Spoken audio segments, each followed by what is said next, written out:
Hey everybody, my name is Keith Moore. Welcome to the presentation. Today we'll be talking about data replicas, digital twins, and artificial intelligence. Oh my. Really what we want to talk about is how technology can be used to turn your warehouse into a competitive advantage. Okay, so now the camera's going off. I don't want you guys distracted by me wildly talking with my hands. So a bit of background about myself. I'm a technologist at heart. I have experience in what's called IoT, or the Internet of Things. I had a background in sensorization with a company called National Instruments. I work primarily in sensors, data acquisition, and control systems. Moved into really pure software development from there on.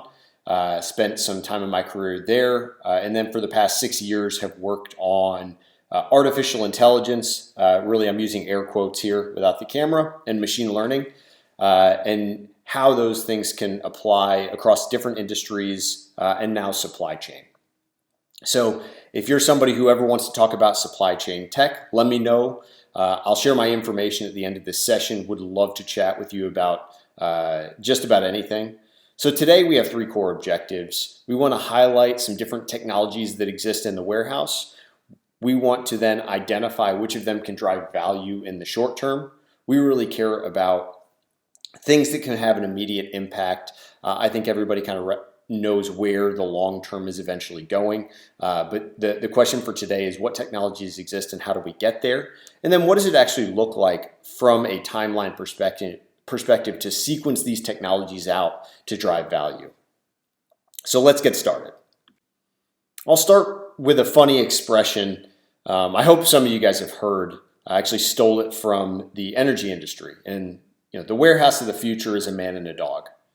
The man is there to feed the dog, and the dog is there to make sure that the man doesn't touch anything. So frequently we hear this concept referred to as a dark warehouse, or lights out planning / warehousing or distribution center. And I think this is where we are eventually going in the future. But if you look practically at most distribution centers today, we're in a place where DCs won't even allow for the automatic triggering of allocation without a person manually performing the task. And so for the folks here on the call who don't necessarily know what this means, what that means is most sites don't reserve inventory for particular orders automatically. A person is responsible for clicking a button and doing it. And there's actually quite a bit of resistance on automating that type of process. And so I really just bring that up to call out, even though we're moving towards the man and the dog or the dark warehouse, we're not there yet. And we need to talk about steps we can take to get closer or to a more efficient operation with higher service levels. So let's talk about the technologies that can actually help us get there, what they are, and what a roadmap for putting them together might look like. There are a lot of technologies that you hear about every day that will make your life easier. Likely your organization has already made some initiative to invest in some or possibly all of the things that you see on this screen. And that's with the objective of making operations more efficient, delivering better customer service, and saving some cost while you're doing it. So let's dive into each of these and understand really where is their value, where is there not value, what do people talk about versus where does the rubber actually meet the road. So we do only have about 20 to 25 minutes to chat through some of these things, and you could literally write a thesis on any of them. So I need to cut a few off the list here. Okay, it's a little better. You might see what I removed and be thinking, well, why blockchain? Blockchain's so cool. Bitcoin. But the reality is blockchain doesn't really help in supply chain that much. The foundational technologies, it's a distributed ledger. It's great if you're worried about fraud or you don't trust your central source of data. But that's not that useful in supply chain because most organizations run their own supply chain. It's cool, but the technology just isn't applicable. Augmented reality is really in the same camp. It's a cool technology. There are some companies that are doing some really promising things, but it's not extremely mature. It doesn't add too much beyond what can be accomplished with existing technologies today. So for example, a lot of companies talk about using augmented reality for more detailed each pick processes. And the answer is yes, you can absolutely do that, but does that add a ton more value above, standard bin lighting systems today? And there's arguments that could be made in both cases, but due to time, we're going to remove it from this conversation as well.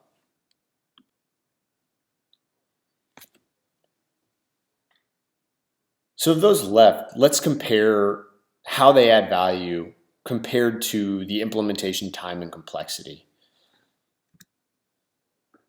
So as you can see, they build an interesting curve that's up and to the right, which is about what you'd expect. The more value you add, the harder it is to do. But I want to go through each of these in detail because you probably have some questions like, well, why is the WMS so low? And quick answer is, much like operations inside of a distribution center, none of these technologies exist in a silo. As we'll kind of go through, there's a meaningful sequence in which you can roll these out and values additive. Another thing you might call out if you're a technologist is, well, you think AI is really that highly ranked? We have done so many AI projects inside of my organization, and none of them have driven more value than a WMS implementation. And the reality is, as somebody who's been in the space for quite a bit of time, you're right.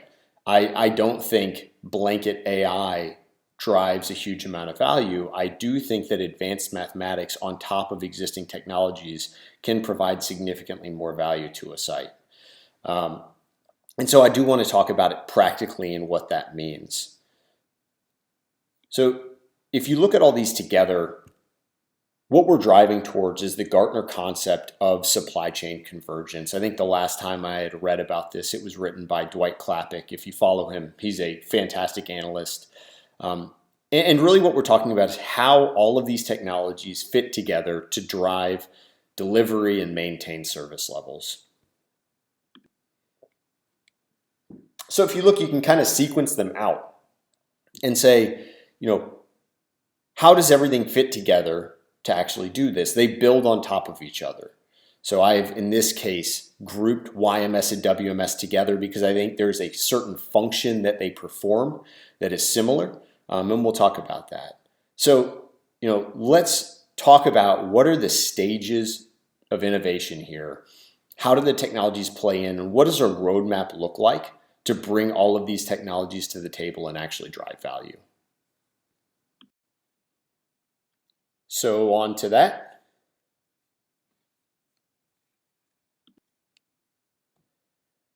The first thing, and you can see now kind of the slide format I'm going to have on the top right, the technologies, on the right side, some key vendors that play in the space, and then in the primary piece of the slide, we'll talk a little bit about how the technology actually drives value. So the very first thing you need to do for any warehouse and distribution center is establish a ground truth for data.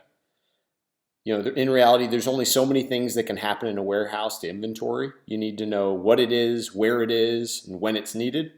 And so having a WMS and a YMS enables you to really understand all of the different pieces. So you need to understand things like shipments. So what are the future inbound and outbound orders over the next 24 to 48 hours? You need to understand inventory locations. How much inventory do you have on hand? Where are they in the warehouse? What is usable? What is not usable? All of this is inside of a WMS. You need to understand what is the work queue. So based on orders, based on inventory, kind of what is the rough work queue for when shipments need to be sent out? And then finally, what's in the yard and where? How do you marry warehouse management systems with additional information around trailers on the yard, inventory inside of those trailers, and really getting a full comprehensive level of visibility on everything on what I call in-gate, so on the gate in. And really what we're talking about is a WMS is critical for all warehouse operations, whether you're a full truckload, LTL, or an e-com/parcel business, you absolutely need a WMS. YMS systems are often viewed as optional. We see that both of these technologies in tandem are really the foundation for driving efficiency, and almost everything from here on out is built on top of them. So step two is making that data that you're gathering visible for analytics. So once you have your data acquisition system in place, you need that visibility. Unfortunately, most warehouse management systems are challenging to operate, and they're not massively configurable when it comes to data visualization. So to get around that, there is a new field emerging, which is data replica technology. So data replica technology is really an easy to access database that pulls in all of the data from your WMS, your YMS, other various systems, and makes it queryable, visualizable. So queryable meaning you can ask different questions or actually look for different views of the data to understand what's happening where. Visualizable is you can have dashboards that actually present information in real time, and they have alerting capability. And alerting is really important because it lets you know when something is going wrong based on what you care about. So these data replicas, like for example, Longbow Advantage's Rebus platform is the first that comes to mind, are the perfect way to have complete operational visibility of everything going on inside of a distribution center. You can also use these platforms actually to create customizable KPIs and measure all of the activity that's important to you over time. One of the things that's really unique about data replicas is this is a new field. I find even folks like Gartner really aren't talking too much about it, but almost every large organization has the need for one, to the point where I'm seeing a lot of large organizations invest in this space.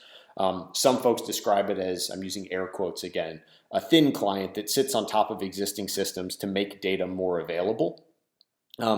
But what I'm also seeing is that a lot of these companies are deciding to build them in-house with their own team. So this is generally like, hey, IT organization, innovation organization, go build me a thin client that abstracts all of my WMS, YMS, and other data so that I can use it.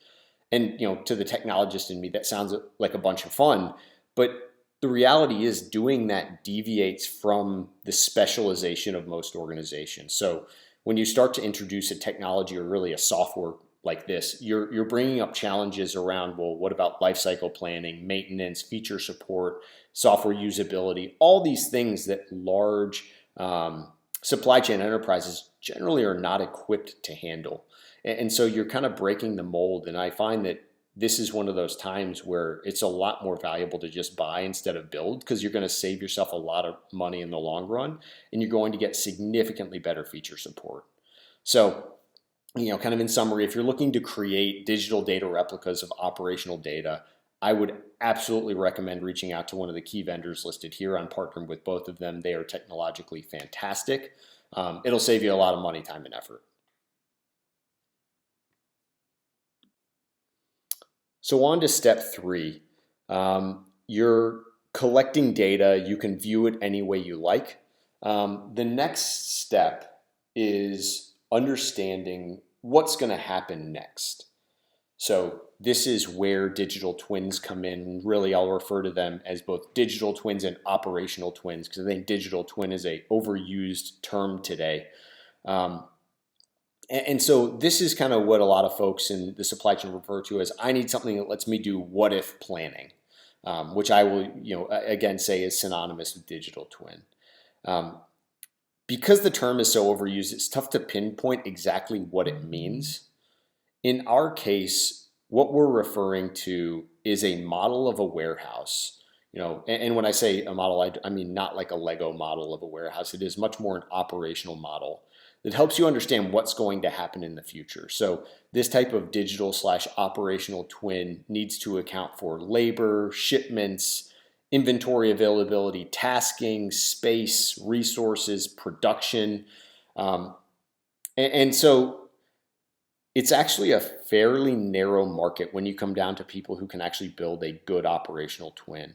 Some providers in the space are companies like Optricity, who do a lot of work in slotting, as well as AutoScheduler, my organization, which focuses on total DC or warehouse activity orchestration and work queue optimization.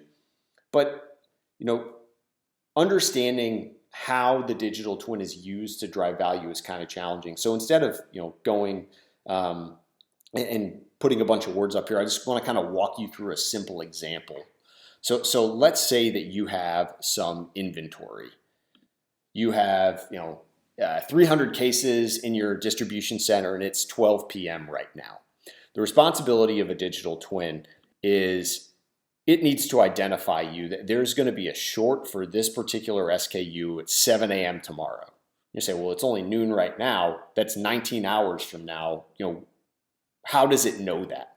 How does this digital operational twin even understand what is going to happen? And so what you really think about here is the operational twin has actually been playing forward the current state of inventory, shipments, and production to understand there's an outbound coming for 12:15 that's going to take 50 of those cases. And similarly, there's going to be another outbound at 4 o'clock that's going to take more. And over the day, there's going to be additional activity that is going to increment or decrement the inventory levels of this particular SKU. So at 8 o'clock, there's another inbound, adding some cases and adding some inventory. At 10 p.m., you'll notice that there's two outbounds. Inventory is going to be dwindling. We're playing all of this forward. And it gets to the point where we only have 25 cases left in stock in the building.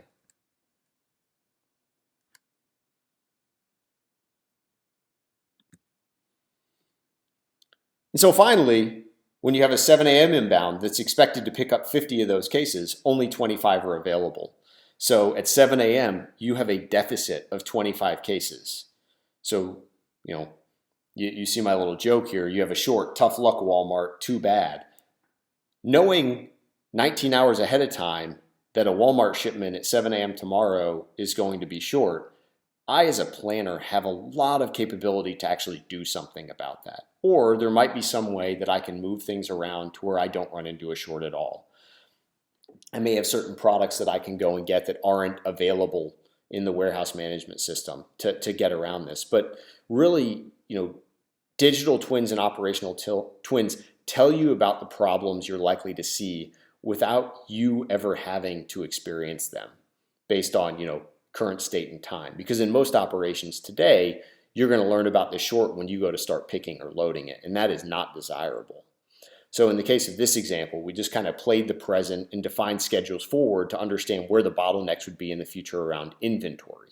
So this example is really simple around just inventory as it relates to inbound and outbound shipments. In reality, there's a lot more complexity and multi-dimensional constraints.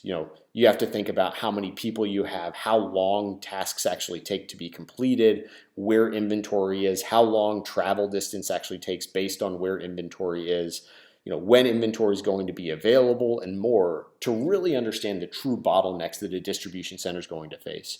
A good digital/operational twin is going to account for all of these things and identify those bottlenecks, not just in inventory but also in labor. And at the end of the day, highlight what is the driving factor or what is the cause for certain outbound shipments going short, because that is generally how most organizations and sites understand success or service level, is what is OTIF.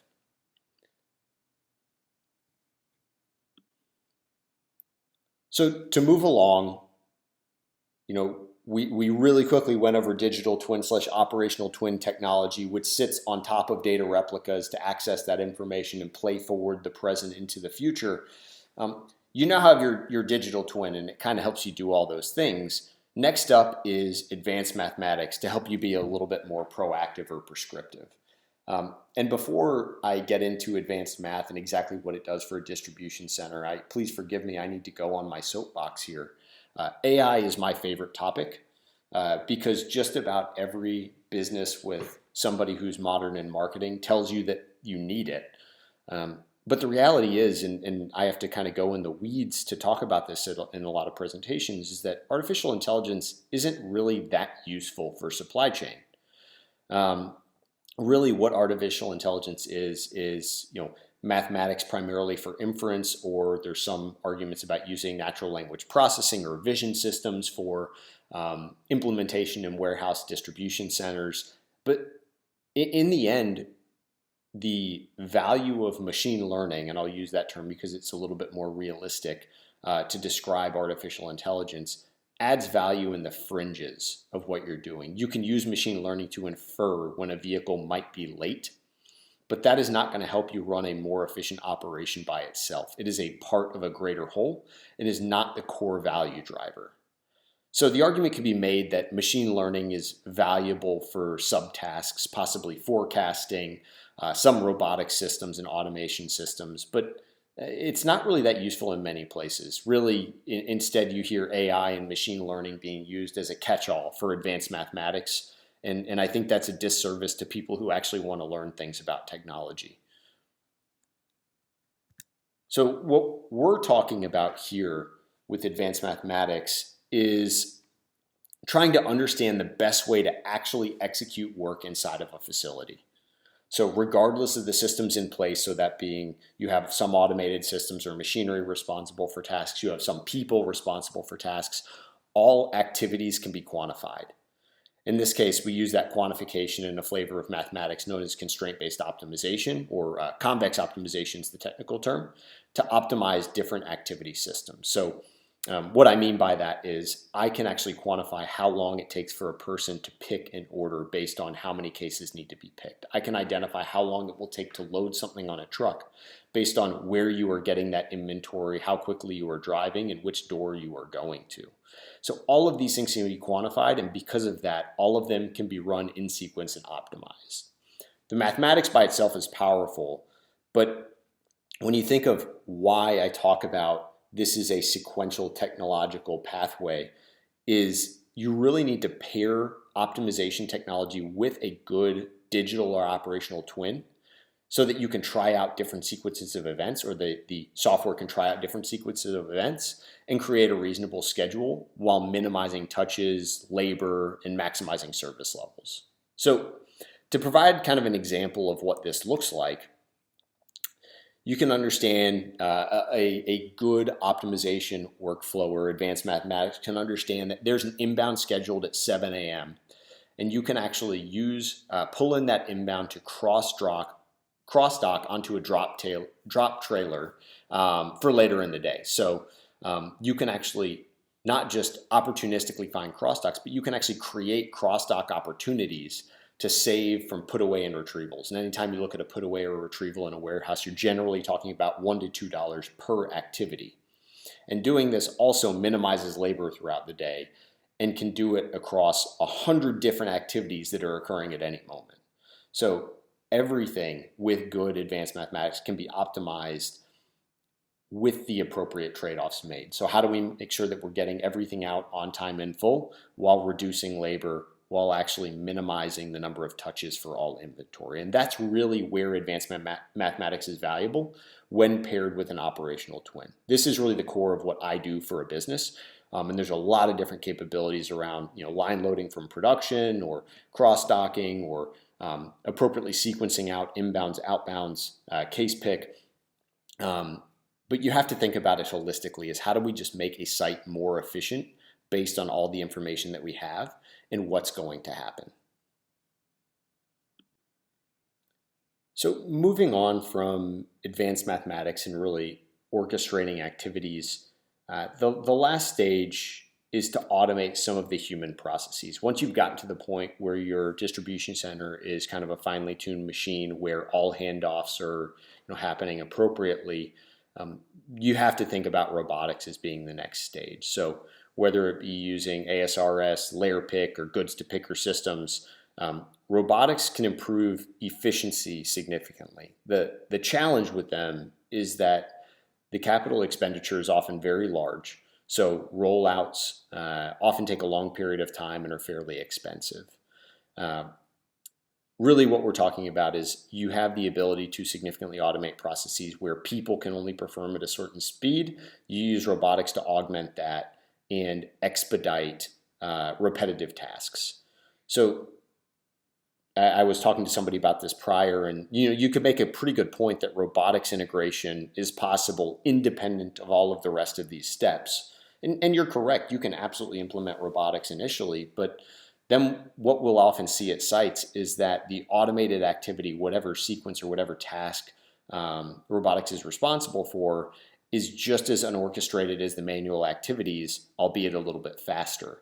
And so what I really want to call out, and the message I'm hoping to relay, is that unless there's a seamless transition between activities, there will always be bottlenecks inside of a distribution center. It's not about just going as fast as you can. It's about making sure that the handoff is clean and everybody is doing their job all the time to get things out the door.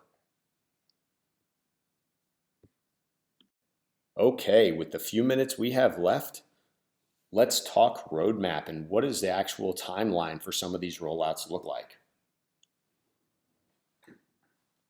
So really, let's look at feasibility for a site you may be familiar with. As we've mentioned from the beginning, we believe that these technologies work best sequentially. As is true with anything, you don't have to follow my sequence. You can start where you find it's best for your organization. But traditionally, we would recommend going 1 through 5. If you don't have a WMS, start there. I cannot stress that enough. You need a good foundational system or ground truth for data. Nearly everything requires a WMS to be successful, so I would absolutely recommend investing in that route. It can take many months to implement. I put the average of 9 here, but it's absolutely worth it. Once you have a WMS, you'll find that adding a data replica and then a digital twin advanced mathematics is pretty fast. So going from getting a WMS and having a ground truth to having a well-orchestrated site with a high level of visibility is really not that challenging if you're working with the appropriate vendors. Shameless plug, that's a lot of what I do. We have a lot of partners that play in that space as well. You do whatever is best for your business. I really care more about the education piece of what we're talking about than I do about winning business immediately. You'll find all 3 of those particular technologies in tandem can be implemented in less than 6 cumulative months. I'd make an argument it's probably going to be faster than that. But it is, for supply chain project life cycles, pretty quick. From there, the next big step is robotics. And robotics does take a long period of time. We talked about that already. But that's really where you're going to move towards the man and the dog type warehouse. Now, depending on how many sites you run, there's always the challenge of having the capital to actually invest that much. But I think that's completely up to whatever initiatives you have in place at the current time. And with that, that is the end of the presentation. I do want to say thanks to everybody for listening. It's been fantastic to share some of my insights about the technologies with you guys. As you can tell, this was a fairly high-level survey, but would love to go deeper in depth on any of these topics. Please reach out to me. You have my email here, as well as our website. And then the phone number here is my cell phone number. You can text me or call me at any time if you have questions or thoughts about any of the technologies that I just shared. Thank you guys so much.